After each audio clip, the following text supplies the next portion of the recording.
Assalamualaikum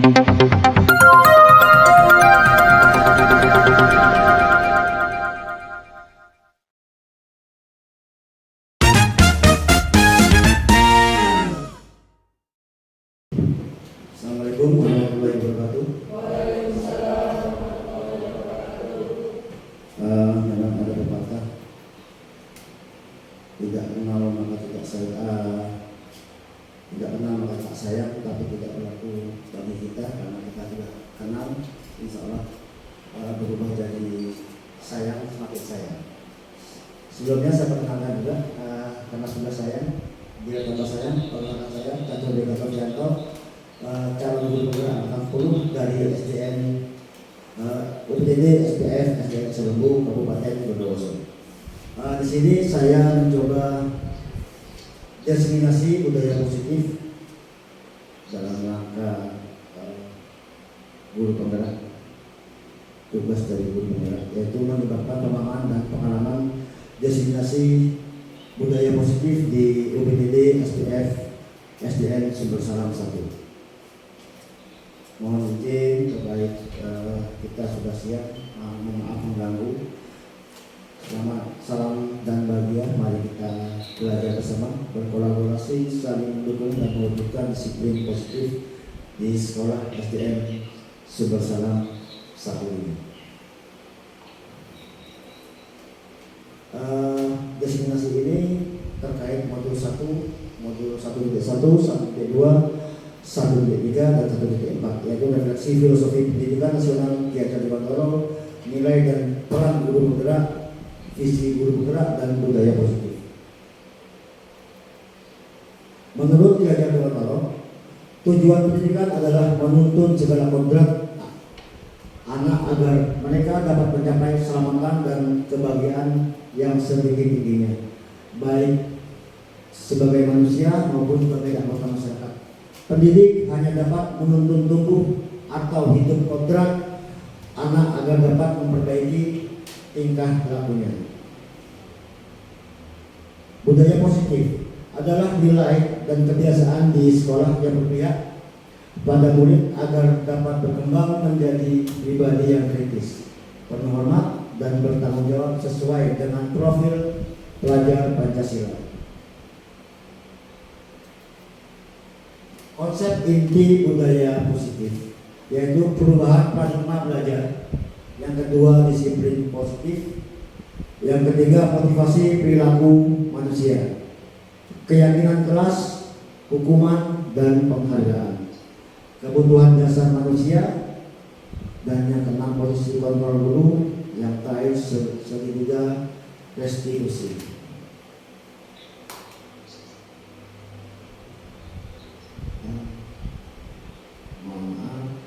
Perubahan paradigma belajar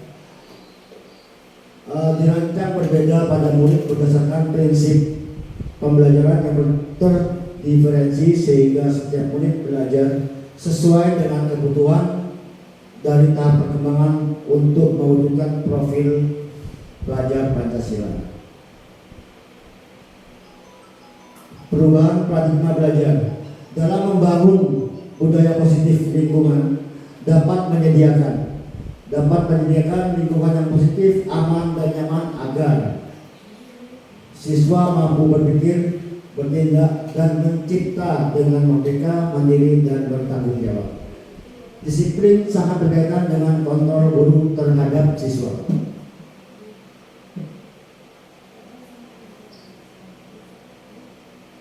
Ketika dengan kata-kata disiplin, apa yang terbenak terbayang di benak kita, apa yang terlintas di pikiran kita.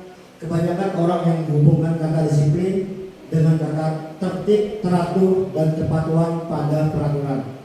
Kata disiplin juga sering dihubungkan dengan hukuman, padahal itu sungguh-sungguh berbeda. Karena belajar tentang disiplin positif tidak harus memberi hukuman. Justru itu adalah salah satu alternatif terakhir, dan kalau tidak perlu tidak digunakan sama sekali.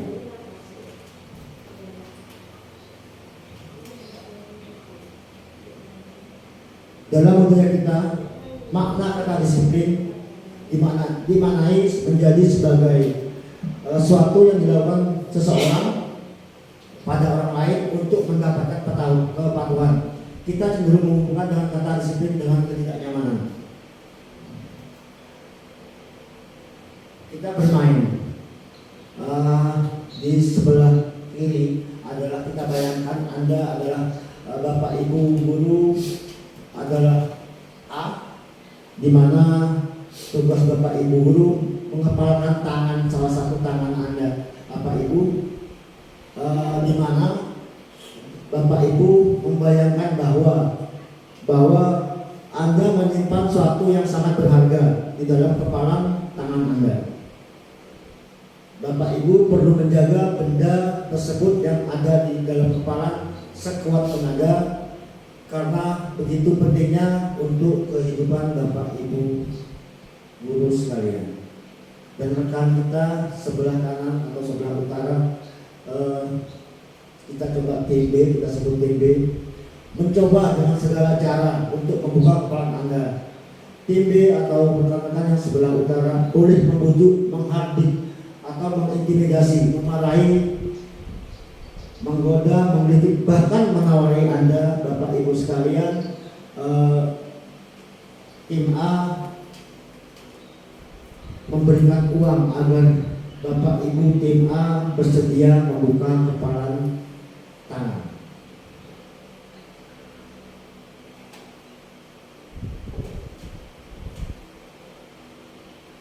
Apakah Bapak Ibu tim B membuka tangan Anda? Mengapa?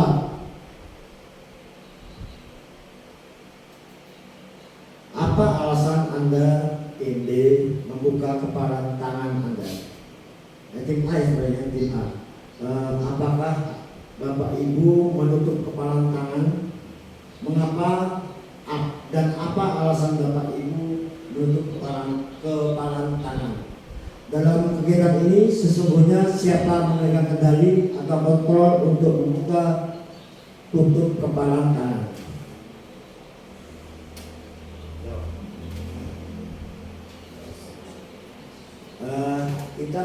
Kita sudah membayangkan. Pertanyaan pertama, ada kedua bervariasi antara yang bersedia membuka dan yang tetap bertahan menutup kepalan tangan. Pertanyaan ketiga, siapakah yang sesungguhnya memegang kontrol yang menutup kepalan tangan atau yang berusaha dengan segala cara untuk membuka kepalan tangan rekannya? Jawabannya kita sendiri yang memegang kontrol atas kepalan tangan sendiri. Apakah kita buka menutup kepalan tangan kita? Itu bergantung pada diri kita masing-masing sesuai kebutuhan dasar kita saat itu.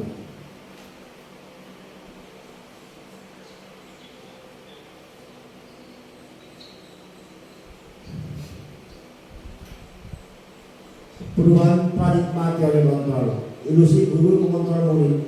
Pada dasarnya kita tidak dapat memaksa murid untuk berbuat sesuatu jika siswa tersebut memilih untuk tidak melakukan, walaupun tampaknya guru mengontrol perilaku murid.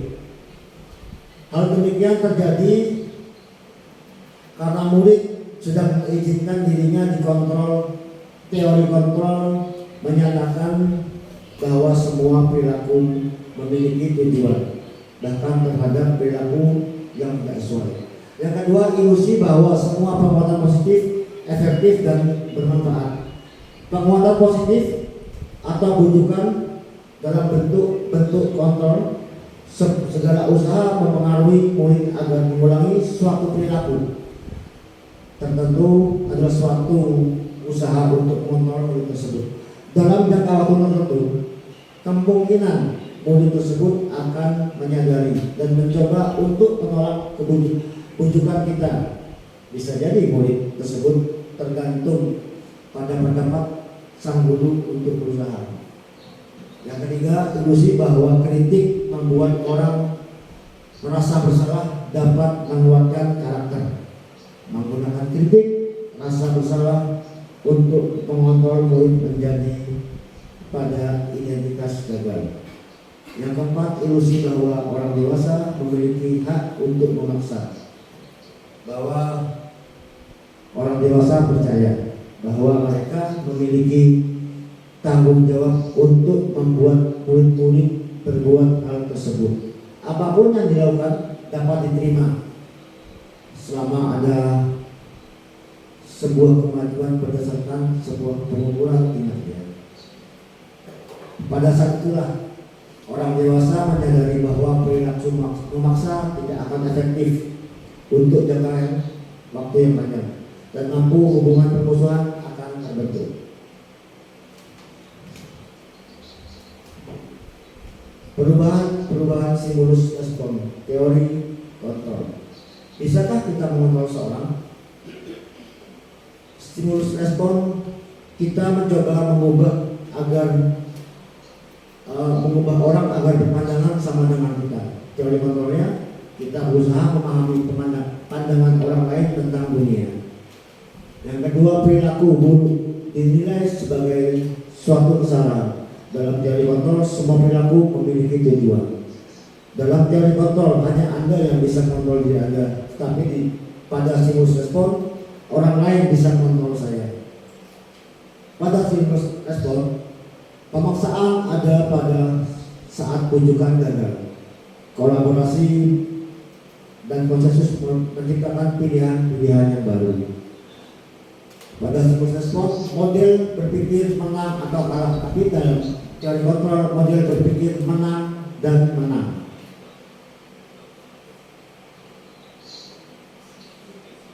Disiplin positif berasal dari bahasa Latin disiplina, yang artinya belajar. Disiplin diri membuat orang menggali potensinya menuju sebuah tujuan apa yang dihargai. Namun dalam budaya kita, makna kata disiplin telah berubah menjadi sesuatu yang dilakukan seseorang pada orang lain untuk mendapatkan kepatuhan. Kecenderungan umum adalah menghubungkan disiplin dengan ketidaknyamanan, bahkan dengan apa yang kita hargai atau pencapaian suatu tujuan mulia.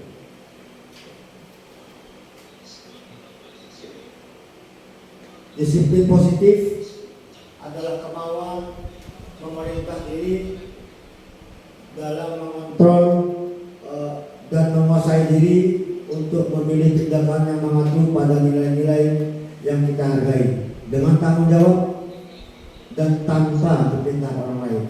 Nilai-nilai yang kita hargai adalah kebajikan, sifat positif manusia yang merupakan tujuan mulia yang ingin dicapai setiap individu, yaitu nilai-nilai pada profil Pancasila.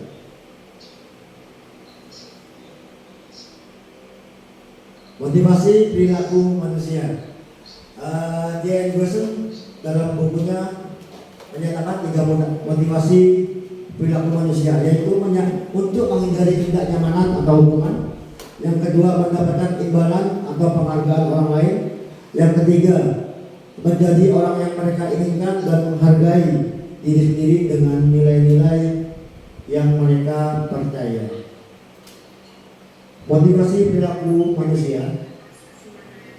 Motivasi eksternal yaitu untuk menghindari ketidaknyamanan atau hukuman.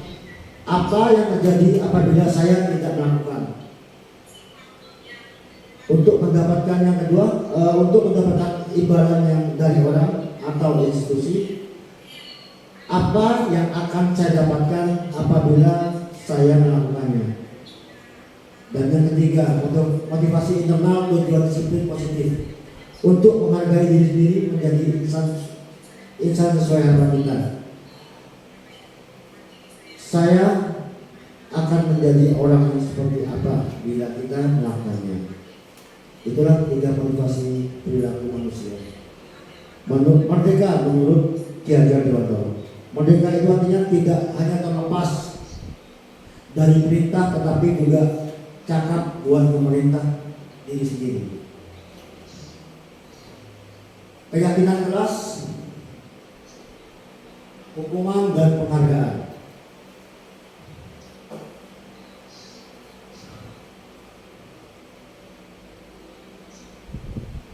Mengapa keyakinan kelas? Mengapa tidak peraturan kelas saja? Jawabannya berikut ini. Mengapa? Jawablah pertanyaan berikut ini. Mengapa kita memiliki peraturan tentang penggunaan helm pada saat mengendarai roda 2? Yang kedua, mengapa kita memiliki peraturan tentang penggunaan masker dan mencuci tangan setiap saat? Mungkin ada teman-teman akan coba menjawab. Yang pertama, mengapa kita memiliki peraturan tentang penggunaan helm pada saat mengendarai kendaraan?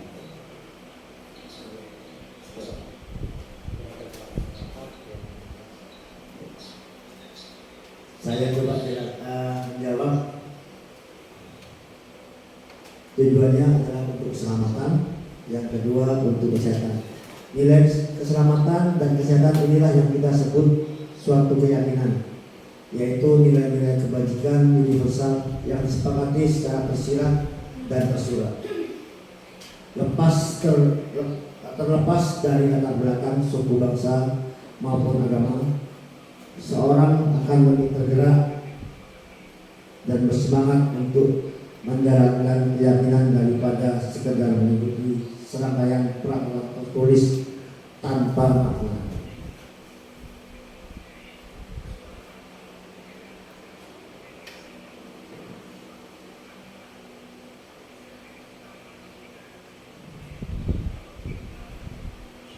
Pembentukan keyakinan kelas. Keyakinan kelas bersifat lebih abstrak daripada peraturan yang lebih sedikit, lebih rinci dan konkret. Keyakinan kelas berupa pernyataan-pernyataan universal. Pernyataan keyakinan kelas senantiasa dibuat dalam bentuk positif. Keyakinan kelas sebaiknya sesuatu yang dapat diharapkan di lingkungan tersebut. Semua warga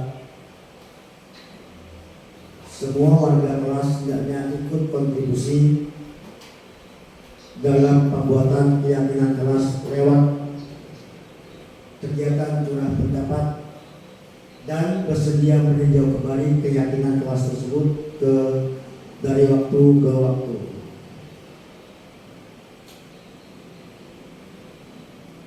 Contoh keyakinan kelas. Kalimat negatif: jangan berlari di kelas atau di koridor. Kalimat positifnya: berjalan di kelas atau berkoridor. Cuman bedanya berjalan di kelas.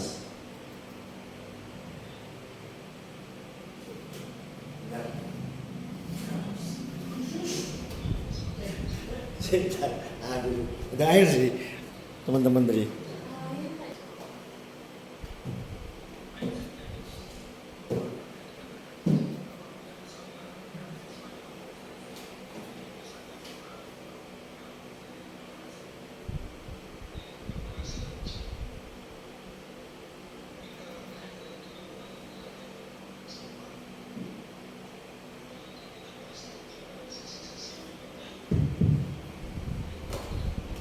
Hukuman, konsekuensi, dan restitusi dalam menjalankan peraturan ataupun keyakinan kelas ataupun sekolah.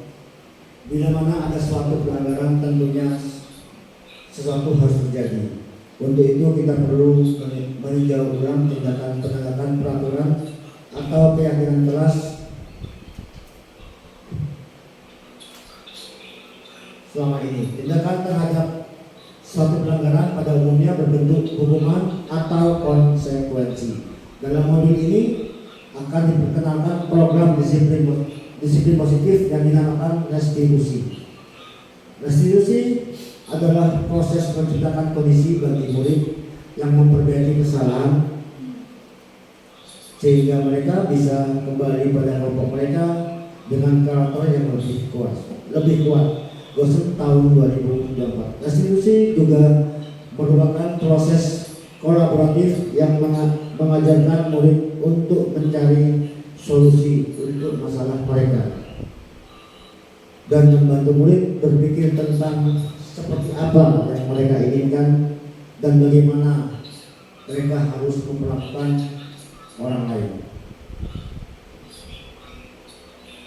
kita bisa menyimpulkan bahwa hukuman bersifat tidak terencana atau tiba-tiba. Anak atau murid tidak tahu yang akan terjadi dan tidak terlibat. Dan yang kedua, hukuman bersifat satu arah. Ketiga, hukuman yang diberikan bisa berupa fisik ataupun psikis. Sementara disiplin dalam bentuk konsekuensi, satu sudah terencana atau tersepakati, sudah dibahas dan disetujui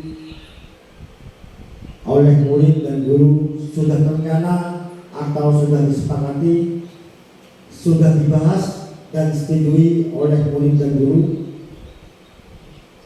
Umumnya berbentuk konsekuensi dibuat oleh pihak guru atau sekolah, dan murid sudah mengetahui sebelumnya konsekuensi yang diterima bila ada pelanggaran.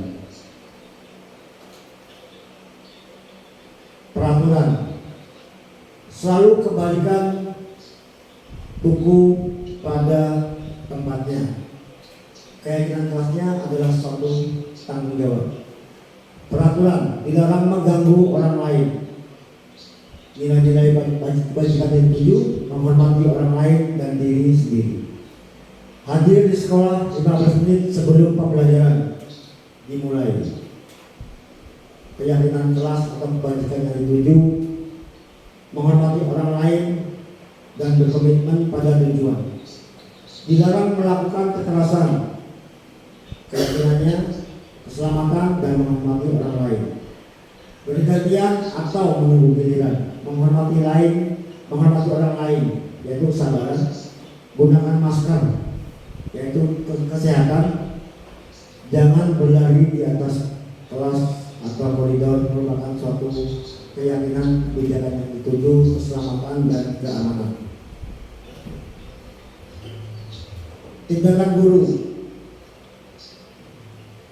mencatat 100 kali dalam buku kalimat. Saya tidak akan terlambat lagi karena terlambat sekolah. Ini adalah merupakan suatu hukuman, dan menggantikan kertas tugas yang dicoret-coret, yang telah dicoret merupakan suatu konsekuensi. Lari mengelilingi lapangan basket 2 kali karena terlambat hadir di sekolah adalah suatu hukuman. Membersihkan tumpahan air di meja tulis karena tersenggol pada saat belajar itu merupakan suatu konsekuensi. Perbedaan hukuman dan konsekuensi. Hukuman sesuatu yang menyakitkan harus terjadi. Konsekuensi sesuatu harus terjadi. Anak membenci kedisiplinan, anak menghargai disiplin. Paksaan stimulus, dalam konsekuensi stimulus tanggapan. Dalam hukuman konsep diri yang buruk,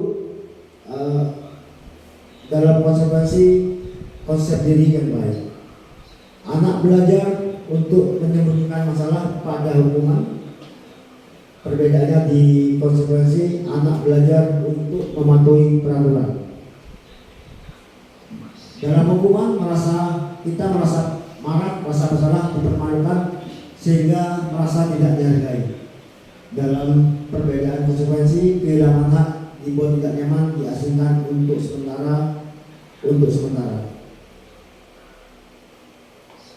Untuk melaksanakan budaya positif, kita harus memahami 5 kebutuhan manusia. Segala sesuatu yang dilakukan manusia pasti didasari dengan 5 hal ini.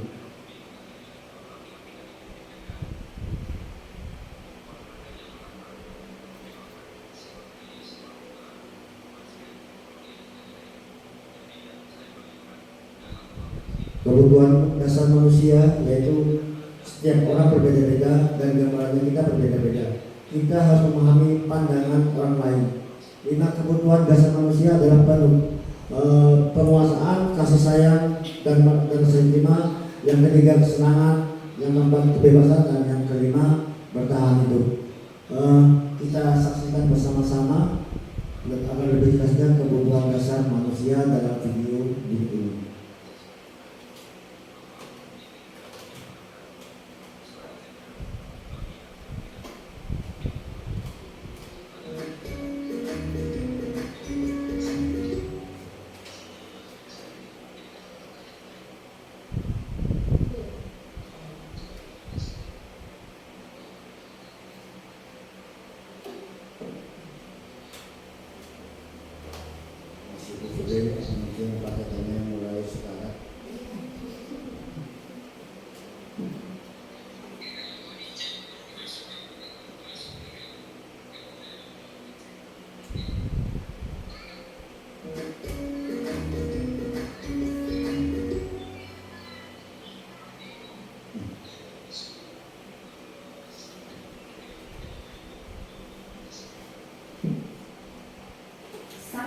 sekalian, Ibu dan Bapak guru hebat, dalam penerapan disiplin positif institusi, salah satu program yang dikembangkan adalah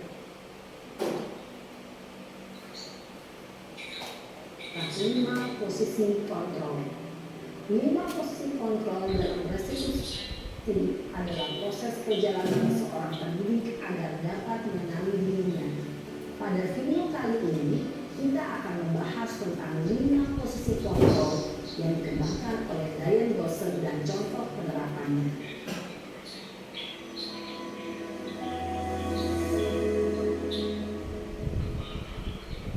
5 posisi kontrol itu adalah 1. Posisi penghukum, 2. Posisi pembuat merasa bersalah, 3. Posisi teman, 4. Posisi pemantau atau monitor, dan 5. Posisi manajer. Untuk lebih memahami kelima posisi tersebut, mari kita saksikan kasus Naren yang terlambat hadir 20 menit di sekolah.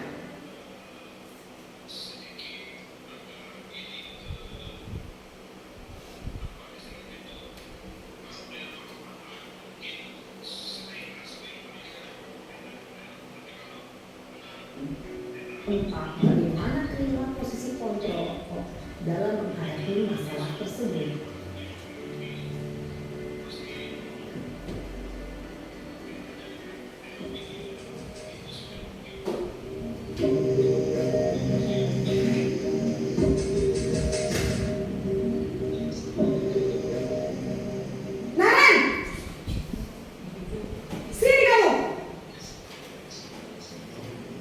Selamat pagi untuk posisi kontrol penghukum.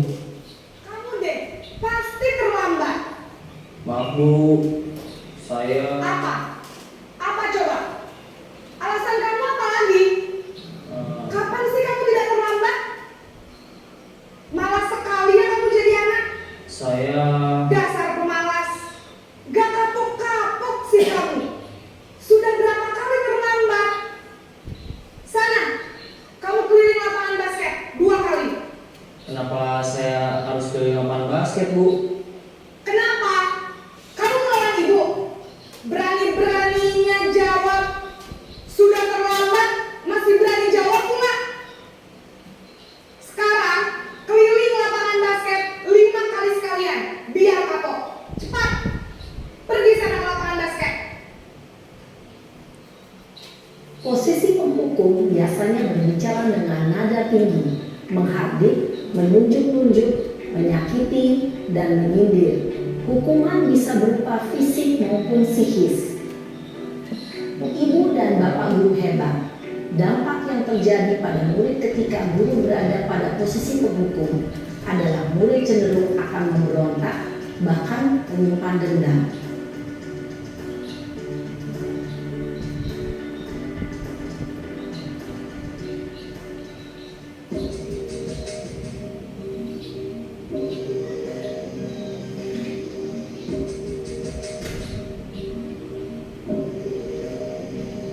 Naren,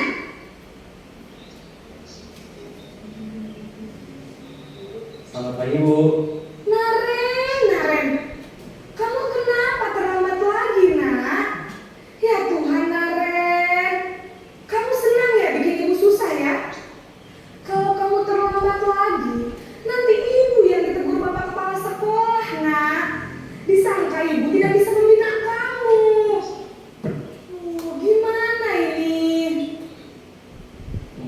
Maaf Bu, Duh Gusti Naren. Kamu suka ya kalau ibu ditegur bapak kepala sekolah? Terus, sekarang ibu harus tulis apa ini di buku absen? Ini kamu sudah sering terlambat loh. Ibu harus apa coba? maaf Bu, maaf sekali. Ya sudah, lain kali jangan bikin ibu susah lagi ya nak ya. Ibu tidak akan kuat lagi kalau kamu begini terus. Bisa jantungan kalau ibu tegur bapak kepala sekolah. Sana cepat kelas. Maaf ya Bu, maaf sekali. Posisi pembuat rasa bersalah berbicara dengan nada tenang, cenderung lembut, Namun kata-kata yang diutarakan membuat murid merasa menjadi orang yang gagal, memandang buruk dirinya sendiri, merasa tidak berharga, dan tidak sanggup membahagiakan orang lain. Ketika guru mengambil posisi pembuat rasa bersalah, murid akan menganggap dirinya yang bersalah dan ia akan menyimpan emosi negatif tersebut di dalam dirinya.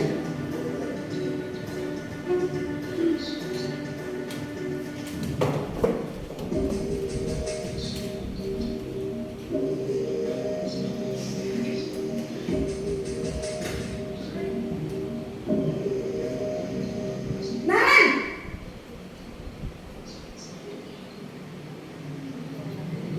Selamat pagi Bu. wah, sudah jam berapa ini nak? Terlalu. Jadi posisi kontrol dulu sebagai teman. Bukan saya Bu. Kamu malah menyalahkan ibu kamu. Kamu bukannya anak yang larinya paling kencang. Kok terlambat sih? Iya Bu, saya memang terlambat bangun tadi. Jadi biarpun saya lari kencang, tetap gak kekejar Bu. Ya sudah sana. Nanti lain kali larinya lebih kencang lagi ya. Biar gak terlambat lagi. Bikin senang ibu. Demi ibu. Bisa kan? Bisa lah Bu. Ya sudah sana masuk kelas. Ibu beresin urusan absen kamu. Kamu ini ada-ada saja. Dalam posisi teman, guru berbicara dengan nada suara ramah, akrab, cenderung bersenda gurau untuk menjaga suasana tetap santai. Murid akan merasa senang, aman, dan akrab dengan guru. Identitas yang tercipta adalah identitas sukses atau berhasil. Namun, perlu diingat, karena ini masih dorongan eksternal, maka ada faktor ketergantungan dari murid kepada orang tertentu. Di sini, guru absennya, sehingga di lain waktu, murid bisa berperilaku baik, namun hanya kepada orang-orang tertentu saja.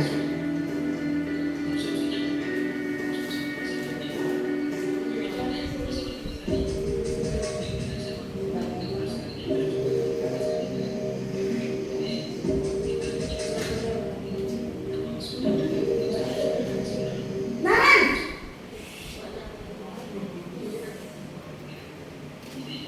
Selamat pagi Bu. Naren, apa peraturan sekolah kita tentang jam berapa kita harus masuk sekolah, nak? Kita harus di sekolah jam 7 Bu. Iya betul, sekarang sudah jam 7.20. Naren sudah tahu konsekuensinya jika terlambat hadir. Paham Bu, saya harus tinggal kelas pas jam istirahat selama 20 menit. Iya benar, konsekuensinya demikian. Jadi nanti jam 9.30 pas istirahat, kamu harus tinggal di kelas, kerjakan tugas tambahan untuk ketertinggalan kamu, ya? Baik Bu. Posisi pemantau mengandalkan penghitungan atau data untuk mengontrol murid.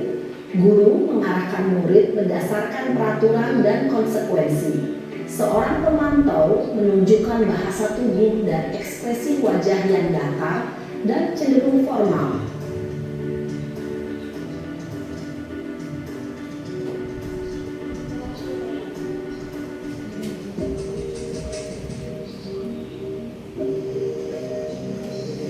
Posisi kontrol guru sebagai posisi kontrol manajer. Selamat pagi Bu. Selamat pagi Naren. Maaf Bu, saya terlambat. Iya, sekolah masuknya jam 7, sekarang sudah jam 7.20. Jadi sekarang bagaimana ini Naren? Maaf Bu, saya lupa setel alarm saya semalam. Baiklah, menurut kamu, keyakinan sekolah yang mana yang perlu kamu tingkatkan?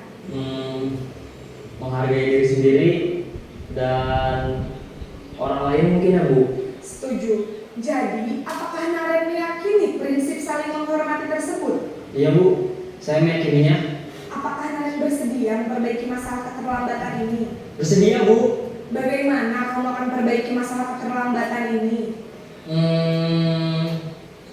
Saya akan coba untuk tidak lupa menyetel alarm saya Bu. Baik, kalau Naren lupa menyetel alarm di rumah, ada orang yang kira-kira bisa bantu mengingatkan tidak? Ada Bu, kakak saya, Kak Emma. Ada lagi selain Kak Emma? Selain Kak Emma, ada ibu saya. Baik, jadi yang mengingatkan Naren adalah Kak Emma dan ibu kamu ya? Kira-kira akan mulai start alarm kapan nih Naren? Setelah pulang sekolah, akan segera saya lakukan. Baik, jadi Naren akan setel alarm untuk bangun besok pagi dan akan diingatkan oleh kakak dan ibunda Naren ya. Ada lagi yang mungkin perlu dilakukan Naren agar tidak terlambat bangun lagi? Tidak ada Bu. Baik Naren, terima kasih untuk kerjasama kamu. Sekarang kamu perlu kembali ke kelas untuk belajar. Baik Bu, terima kasih. Posisi manajer adalah posisi kontrol yang disarankan untuk membimbing murid memiliki sikap disiplin yang positif, yaitu murid yang mandiri, bertanggung jawab, dan dapat memecahkan masalah. Tujuan dari posisi ini adalah agar murid dapat berefleksi atas tindakannya. Guru akan dengan tulus memberikan pertanyaan-pertanyaan bermakna, sehingga membuat murid dapat belajar dari kesalahannya dan mencari sebuah solusi untuk menyelesaikannya. Ibu dan bapak guru hebat, setelah mengamati adegan kelima posisi kontrol tadi, kira-kira posisi mana yang paling ideal? Posisi mana yang dapat menunjang motivasi intrinsik murid? Ya, tentu posisi manajer. Posisi ini memang posisi ideal yang ingin dituju setiap pendidik. Pada posisi inilah, guru dapat menerapkan disiplin positif yang berpihak pada murid, yang memerdekakan murid. Perjalanan seorang pendidik tentunya tidak mudah untuk sampai pada posisi seorang manajer. Namun, tujuan kita pasti, yaitu menciptakan murid-murid yang mandiri, merdeka, dan bertanggung jawab. Semoga penggambaran 5 posisi kontrol yang telah diperlihatkan ini dapat menjadi ajang refleksi bagi kita semua, agar dapat terus mengasah dan menerapkan disiplin positif yang memerdekakan murid. Mari terus berlatih dan bersemangat. Selamat menerapkan. Salam dan bahagia Ibu dan Bapak Guru hebat.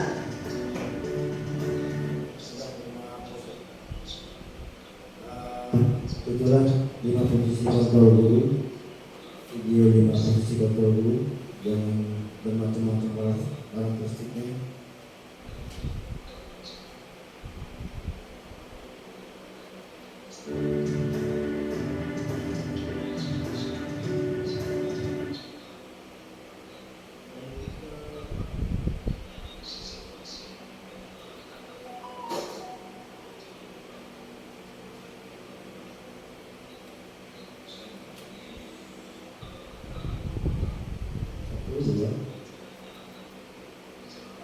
Contoh kasus, Rahmat seorang anak kelas 4 SD. Begitu tiba di rumah, sepulang dari sekolah, menangis dan mengadu pada ibunya bahwa dia benci pada ibu lagi ibunya. Menurut Anda, kebutuhan apa yang berusaha dipenuhi oleh Rahmat jika jawabannya seperti ini? Bila Anda berada dalam posisi ibu lagi,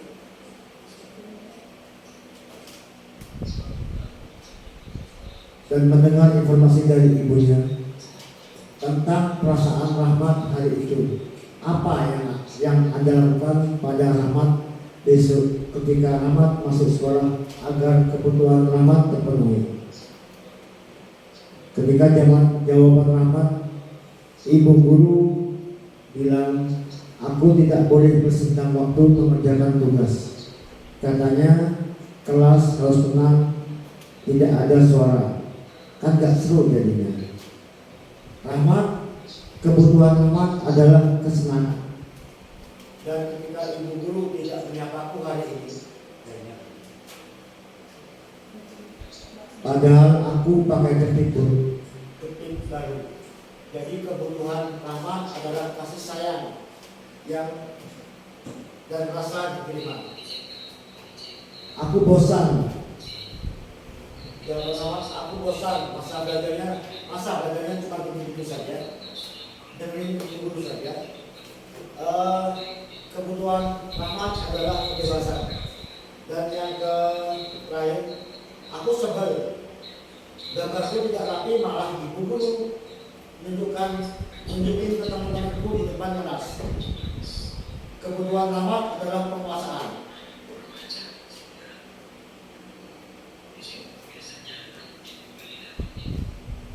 Posisi kontrol guru adalah penghukum. Guru seorang penghukum bisa menggunakan hukuman fisik maupun verbal dan akan menghasilkan murid marah dan menghindar atau bersikap agresif, membuat merasa bersalah.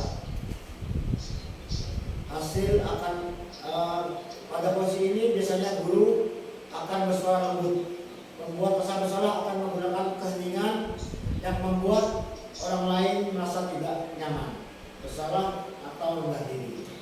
Maka yang akan dihasilkan membuat merasa bersalah adalah murid akan merasa bersalah telah mengecewakan ibu dan atau bapak gurunya. Murid akan merasa menjadi orang yang gagal dan tidak sanggup membahagiakan orang lain. Maka siswa seperti ini dengan guru penghukum di mana bisa menumbangkan amarahnya walaupun dengan cara negatif. Murid tertekan seperti inilah yang tiba-tiba bisa menulis amarahnya dan bisa menyakiti orang lain, menyakiti diri sendiri ataupun orang lain. Posisi kontrol guru sebagai teman. Guru pada posisi ini tidak menyakiti murid, namun akan berupaya murid melalui persuasi. Maka yang akan dihasilkan, murid akan merasa senang dan akan kepada gurunya. Termasuk dampak positif. Tetapi bila ada masalah, dia akan merasa mengandalkan guru tersebut untuk membantunya. Akibat lain dari posisi teman hanya akan membuat sesuatu bila menyuruh adalah guru tersebut dan belum tentu berlaku kepada guru yang lain. Pemantau berarti mengawasi, di mana pada saat kita masih tanggung jawab atau perilaku orang yang kita awasi. Posisi pemantau berdasarkan pada peraturan konsekuensi. Hasil yang akan dihasilkan yaitu murid memahami konsekuensi yang harus dijalankan karena telah melanggar salah satu peraturan sekolah. Guru tidak menunjukkan suatu emosional yang berlebihan. Manajer posisi terakhir, posisi adalah di mana guru berbuat sesuatu bersama dengan murid. Mempersilahkan murid bertanggung jawab atas perilakunya, mendukung murid agar dapat menemukan solusi atas permasalahannya sendiri. Posisi manajer biasanya menggunakan nada secara lurus, bahasa tubuh tidak kaku, mendekat ke murid.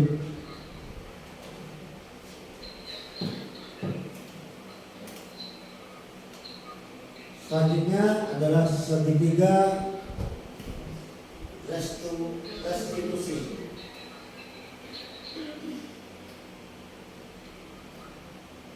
Segitiga restitusi yaitu menstabilkan identitas. Setiap orang pernah melakukan. Kami bukan satu-satunya yang pernah melakukan. Yang kedua, validasi tindakan yang salah. Kamu tentu punya alasan mengapa melakukan itu. Adakah cara yang lebih efektif untuk mendapatkan apa yang kamu butuhkan? Dan yang ketiga, menanyakan keyakinan kelas apa yang telah disepakati. Lebih jelasnya untuk segitiga restitusi kita lihat penerapan segitiga restitusi dalam video ini.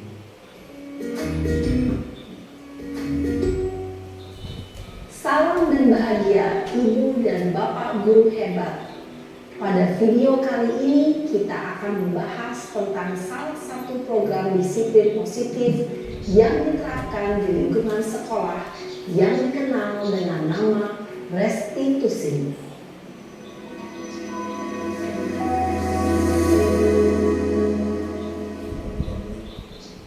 Restitusi dikembangkan oleh pakar pendidikan Diane Goshen berlandaskan pada teori kontrol Dr. William Glasser. Segitiga restitusi adalah suatu proses dialog yang dijalankan oleh guru atau orang tua agar dapat menghasilkan murid yang mandiri dan bertanggung jawab.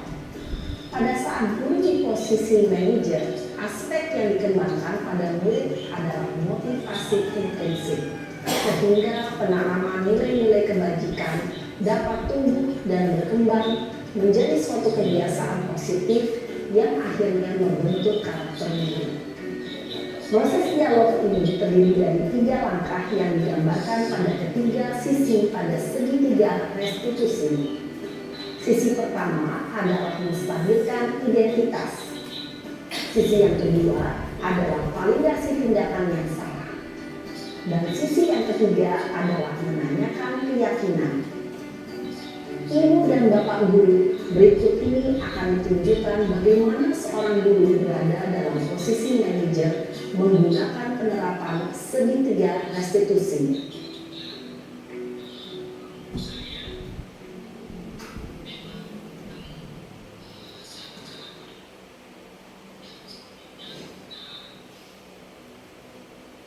Siang Sarah.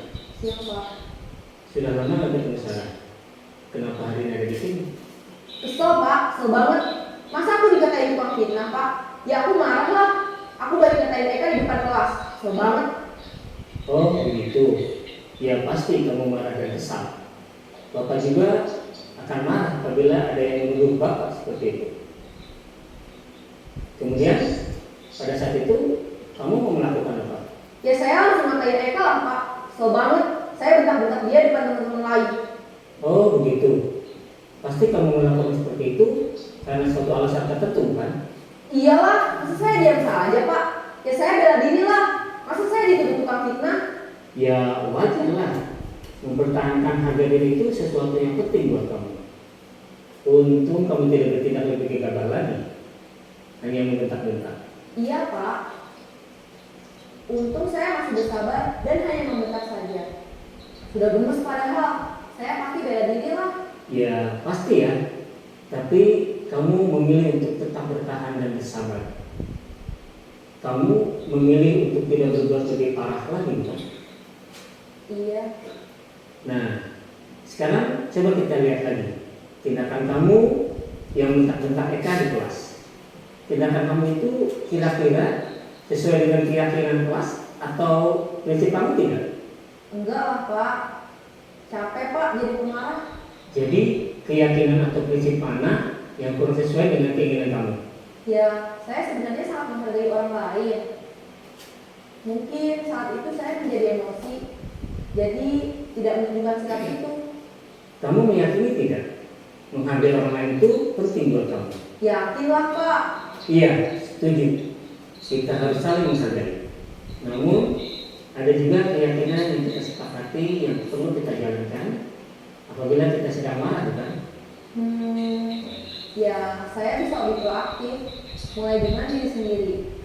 Saya bisa jadi lebih bersabar, mengambil waktu jeda untuk berpikir mau apa selanjutnya. Kira-kira kamu bersedia memperbaiki masalah ini tidak? Bersedia, Pak. Kalau kamu memperbaiki masalah ini, kamu akan menjadi orang seperti apa? Saya akan menjadi orang yang bertanggung jawab kali ya, Pak.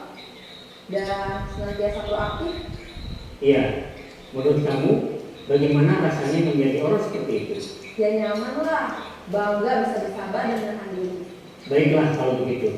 Yuk kita pikirkan bagaimana memperbaiki masalah ini.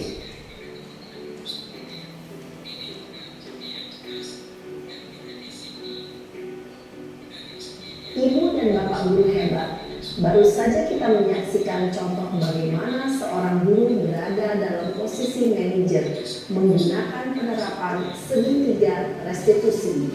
Mari kita bahas satu persatu. Pada sisi pertama, menstabilkan identitas berdasarkan pada prinsip bahwa membuat kesalahan adalah bagian dari proses pembelajaran. Sisi pertama dari segitiga ini berperan menggeser identitas murid dari identitas gagal ke identitas sukses. Murid yang sedang bertingkah laku yang tidak pantas atau menarik diri saat itu sedang mengalami identitas gagal. Bila kita mengkritiknya, maka posisinya tidak akan berubah. Kita bisa mengajukan pernyataan-pernyataan ini. 1. Membuat kesalahan sesuatu yang wajar.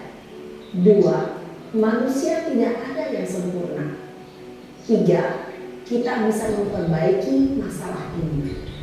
4. Saya tidak menanyakan kesalahannya.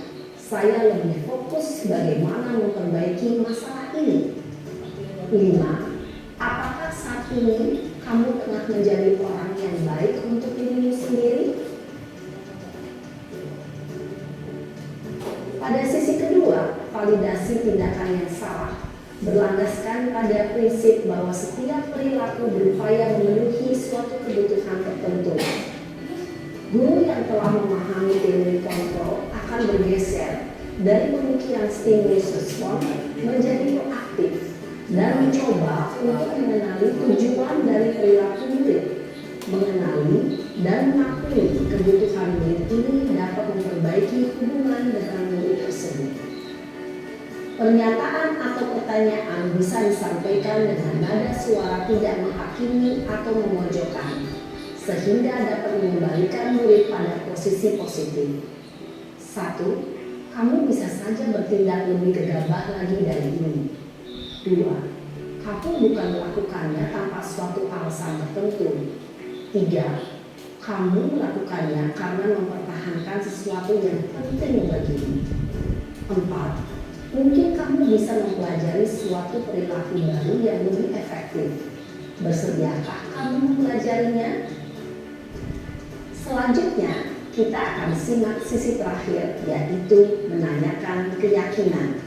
Teori kontrol menyatakan bahwa pada dasarnya kita termotivasi secara intrinsik.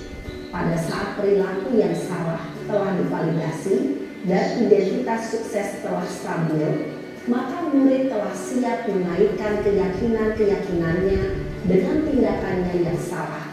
Dan pemikirannya telah bergeser ingin menjadi orang yang dituju. Pertanyaan-pertanyaan ini dapat menaikkan keyakinan-keyakinan yang dianut murid. 1. Sebagai keluarga atau kelas, apa yang kita yakini? 2. Nilai-nilai apa yang telah kita sepakati? 3. Seperti apa gambaran sebuah kelas yang ideal bagi kami? 4. Kamu ingin menjadi orang seperti apa?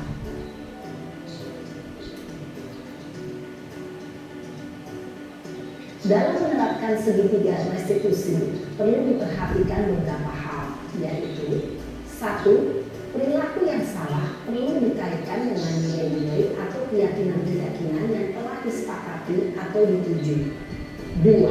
Kesediaan orang yang melakukan kesalahan untuk memperbaiki masalah. 3. Pemecahan masalah sebisa mungkin relevan atau memiliki hubungan dengan masalah yang ada. 4. Usaha.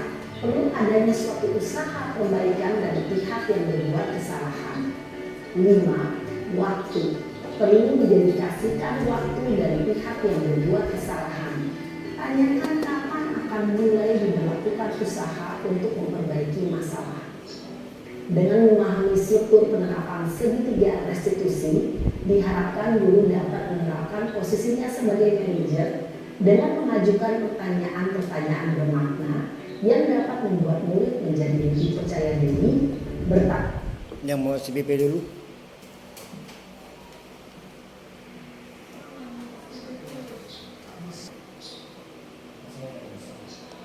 Tanggung jawab dan mandiri.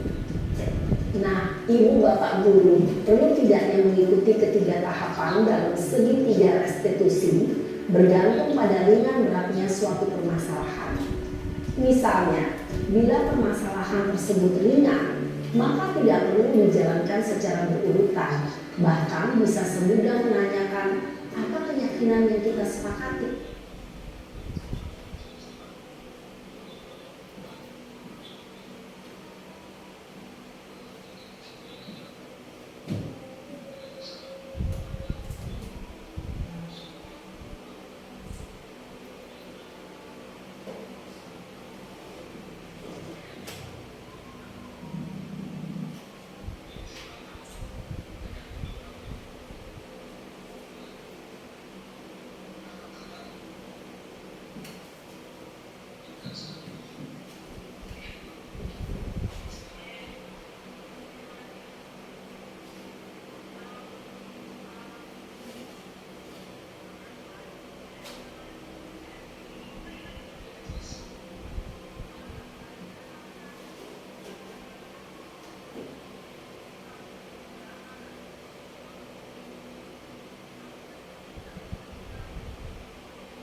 Dengan menjalankan segitiga restitusi, dengan mengajukan pertanyaan-pertanyaan bermakna, diharapkan murid menjadi lebih kuat secara pribadi, dapat membuka wawasan murid agar dapat menyelesaikan permasalahannya sendiri, semakin percaya diri, mandiri, dan merdeka. Salam dan bahagia, Ibu Bapak Guru hebat.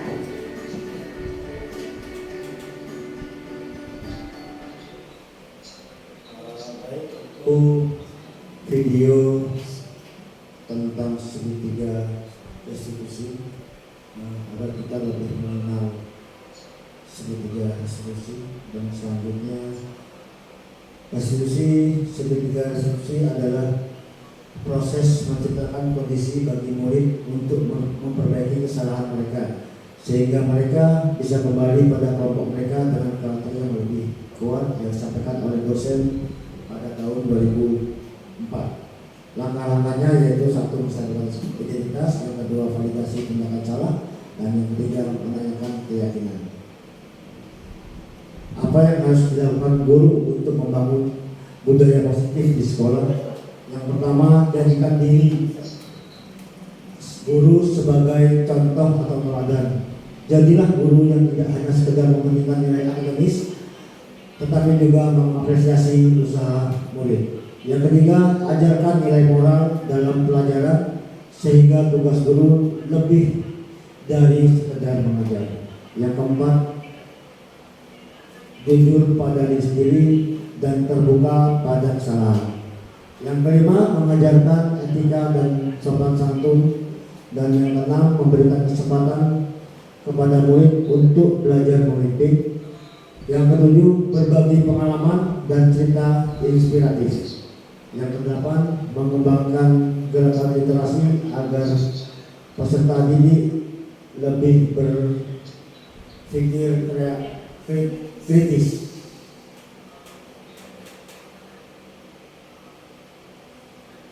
Bagaimana cara guru menjalin hubungan dengan murid untuk membangun budaya positif di sekolah? Sosialisasi, cara tanya jawab atau diskusi yang baik, tidak mencela pembicaraan guru atau teman, dan tidak memaksa pendapat.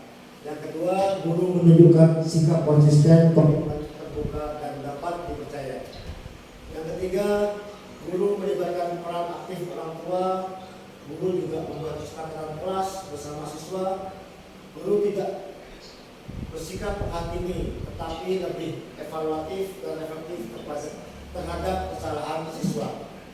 Yang keenam, pembiasaan positif seperti berdoa sebelum dan setelah pembelajaran, serta melakukan budaya bersih.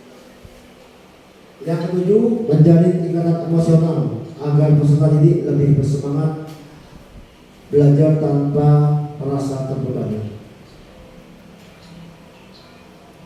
Itulah budaya positif yang saya sampaikan, dan terima kasih menyempatkan diri kepada saya bisa menyampaikan budaya positif di SDN Sumber Serang 1, bahwa kita juga menumbuhkan karakter itu tidak semudah membalikan telapak tangan. Diperlukan komitmen, konsistensi, dan waktu yang tidak sedikit, diperlukan kesungguhan dalam pengelolaannya. Terima kasih, saya akhiri. Assalamualaikum warahmatullahi wabarakatuh.